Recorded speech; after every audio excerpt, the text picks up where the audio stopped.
নমস্কার বন্ধুরা, এই মুহূর্তে রয়েছে অন্নপূর্ণা ভান্ডার প্রকল্পের গুরুত্বপূর্ণ আপডেট।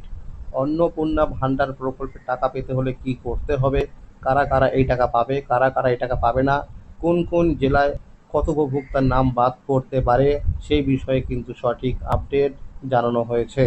তাই বন্ধুরা, ভিডিওটি সম্পূর্ণ দেখুন। সম্পূর্ণ দেখে জানতে পারবেন অনেক কিছু আপডেট। তাহলে বন্ধুরা, এবার দেখে নেওয়া যাক কি বলা হয়েছে আজকের এই রিপোর্টে। অন্নপূর্ণা যোজনা চালুর আগে লক্ষ্মীর ভান্ডার প্রকল্পের উপভোক্তাদের তালিকা যাচাই প্রক্রিয়া শুরু হয়েছে বেশ কিছু জেলায়। কারা নতুন প্রকল্পের সুবিধা পাবেন এবং কারা বাদ পড়বেন তা খতিয়ে দেখতে ইতিমধ্যেই প্রশাসনিক স্তরে তদন্ত শুরু হয়েছে। জেলা প্রশাসন সূত্রে খবর, রাজ্যে সরকার নির্ধারিত শর্ত মেনেই উপভোক্তাদের তথ্য যাচাই করা হচ্ছে। প্রশাসনের এক আধিকারিক বলেন, সরকারি প্রকল্পে তালিকা স্বচ্ছ রাখা এবং প্রকৃত উপভোক্তাদের চিহ্নিত করতেই এই উদ্যোগ নেওয়া হয়েছে। সেই অনুযায়ী তদন্ত চলছে। তৃণমূল সরকারের আমলে নদিয়া জেলায় প্রায় 14 লক্ষ মহিলা লক্ষ্মীর ভান্ডার প্রকল্পের সুবিধা পাচ্ছিলেন। তবে সাম্প্রতিক এসআইআর প্রক্রিয়ার জেরে বহু মহিলার নাম ভোটার তালিকা থেকে বাদ পড়েছে বলে প্রশাসনিক সূত্রে জানা গিয়েছে। তাদের মধ্যে অনেকেই লক্ষ্মীর ভান্ডারের উপভোক্তা ছিলেন। ফলে নতুন অন্নপূর্ণা যোজনায় কারা সুবিধা পাবেন সে প্রশ্ন উঠছিল। বিশেষ করে মৃত, স্থানান্তরিত এবং অনুপস্থিত ভোটারদের নাম চিহ্নিত করার কাজ শুরু হয়েছে ব্লক ও মহকুমা স্তরে। রাজনৈতিক মহলের মতে, বিধানসভা নির্বাচনের আগে বিজেপি মহিলাদের জন্য মাসিক ৩,০০০ টাকা আর্থিক সহায়তা প্রতিশ্রুতি দিয়েছিল। ক্ষমতায় আসার পর সেই প্রতিশ্রুতি পূরণ করতেই অন্নপূর্ণা যোজনা চালুর ঘোষণা করা হয়েছে। ইতিমধ্যেই সরকারি নোটিফিকেশন প্রকাশিত হয়েছে। সেখানে জানানো হয়েছে, বর্তমানে লক্ষ্মীর ভান্ডারের সমস্ত উপভোক্তাকে অন্নপূর্ণা যোজনার স্থানান্তর করা হবে। তবে তার আগে পুনরায় তালিকা যাচাই করা হবে। ভুয়ো বা অযোগ্য উপভোক্তাদের নাম বাদ দেওয়া হবে। সরকারি নির্দেশিকা অনুযায়ী 25 থেকে 60 বছর বয়সী মহিলারা এই প্রকল্পের আওতায় আসতে পারবেন।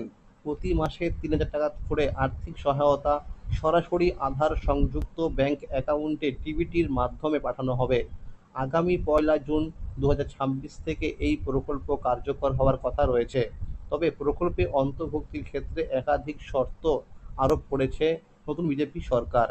সরকারি চাকরিজীবী, পেনশনভোগী, সরকারি সংস্থা, পঞ্চায়েত, পুরসভা বা সরকার পোষিত শিক্ষা প্রতিষ্ঠানের শিক্ষক ও শিক্ষাকর্মীরা এই সুবিধা পাবেন না। একই সঙ্গে আয়করদাতারাও এই প্রকল্পের বাইরে থাকবেন। প্রশাসনের দাবি, প্রকৃত আর্থিকভাবে পিছিয়ে থাকা মহিলাদের কাছে সুবিধা পৌঁছে দিতেই এই বাছাই প্রক্রিয়া চালানো হচ্ছে। সরকারি নোটিফিকেশনে আরও উল্লেখ করা হয়েছে, মৃত, স্থানান্তরিত, এসআইআর চলাকালীন অনুপস্থিত ভোটার হিসাবে চিহ্নিত কিংবা খসড়া তালিকা প্রকাশের পর বাদ পড়া উপভোক্তাদের নতুন প্রকল্পের আওতায় আনা হবে না। ট্রাইব্যুনালে বাদ পড়া এবং মৃত হিসাবে চিহ্নিতদের তালিকা থেকে বাদ দেওয়া হবে। প্রশাসনিক সূত্রে আরও জানা গিয়েছে, যেসব উপভোক্তা এসআইআর ট্রাইব্যুনালে আবেদন করেছেন অথবা নাগরিকত্ব আইনের অধীনে আবেদন জমা দিয়েছেন, তাদের আবেদন নিষ্পত্তি না হওয়া পর্যন্ত আর্থিক সহায়তা স্থগিত রাখা হবে।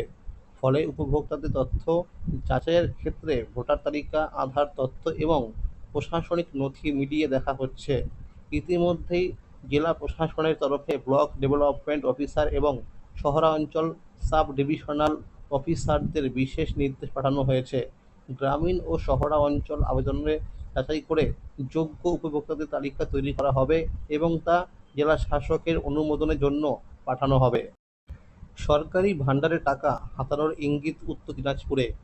রাজ্য সরকার পরিবর্তনের সঙ্গে সঙ্গে শুরু হয়েছে সেই লক্ষাধিক ভুয়ো লক্ষ্মীর ভান্ডার প্রাপকের খোঁজ। জেলা প্রশাসন সূত্রে খবর, বিষয়টি টের পেতেই প্রাপক তালিকা খতিয়ে দেখার কাজ শুরু করা হয়েছে। অতিরিক্ত প্রাপকদের নাম বাদ দেওয়া হবে। পরিসংখ্যান অনুযায়ী উত্তর দিনাজপুরে মহিলা ভোটারের সংখ্যা 9 লক্ষেরও বেশি। এর মধ্যে 25 থেকে 60 বছর বয়সী ভোটার 6,82,000। তাদের লক্ষ্মীর ভান্ডারের পাওয়ার কথা। দেখা যাচ্ছে, নির্ধারিত এই বয়সসীমার ভোটারদের থেকেও বেশি মহিলা তালিকায় নথিভুক্ত আছেন। সরকারি সূত্র অনুযায়ী নির্ধারিত বয়সের ভোটারদের তুলনায় 1,24,000 জন অতিরিক্ত মহিলা লক্ষ্মীর ভাণ্ডারের তালিকায় নথিভুক্ত আছেন। আর এখানেই প্রশ্ন, ভোটার তালিকার থেকেও প্রকল্পের সুবিধাভোগীদের সংখ্যা বেড়ে গেল কী করে? প্রশাসনের আধিকারিকদের বক্তব্য, প্রাথমিক সমীক্ষার পরেই মনে হচ্ছে লক্ষ্মীর ভাণ্ডার প্রকল্পে জেলায় ব্যাপক অনিয়ম হয়েছে। অতিরিক্ত কতজনকে প্রকল্পের সুবিধা দেওয়া হয়েছিল তার তথ্য তালাশ শুরু হয়ে গিয়েছে পুরোদমে। 25শে মের পর পূর্ণাঙ্গ রিপোর্ট জমা পড়বে বলে মনে করছেন আধিকারিকরা। তখনই উঠে আসবে জেলায় প্রাপকের তালিকা ঠিক কতটা জল মেশানো হয়েছিল। একই সঙ্গে কিভাবে এই বাড়তি নাম অন্তর্ভুক্ত করা হয়েছে সেটাও খতিয়ে দেখা হবে। সেক্ষেত্রে সরকারি কর্মী সহ কারচুপিতে জড়িত বাকিদের বিরুদ্ধে শাস্তিমূলক ব্যবস্থা নেওয়ার সম্ভাবনাও রয়েছে।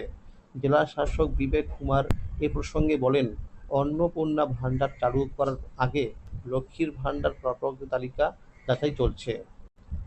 এসআইআর অ্যাডজুডিকেশনে থাকা মহিলাদের মধ্যে যারা ভোটার তালিকায় নাম তোলার আবেদন করেছেন তারা অন্নপূর্ণা ভাণ্ডার পাবেন।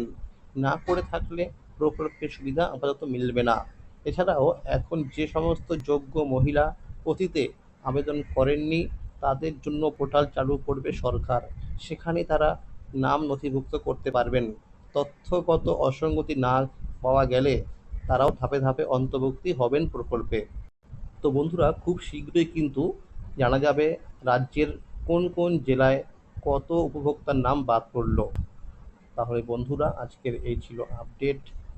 অন্নপূর্ণা ভাণ্ডার প্রকল্প সহ সমস্ত প্রকল্পের আপডেট সবার আগে পেতে হলে চ্যানেলটিকে অবশ্যই মনে করে সাবস্ক্রাইব করে রাখুন এবং সকলের কাছে শেয়ার করে দিন।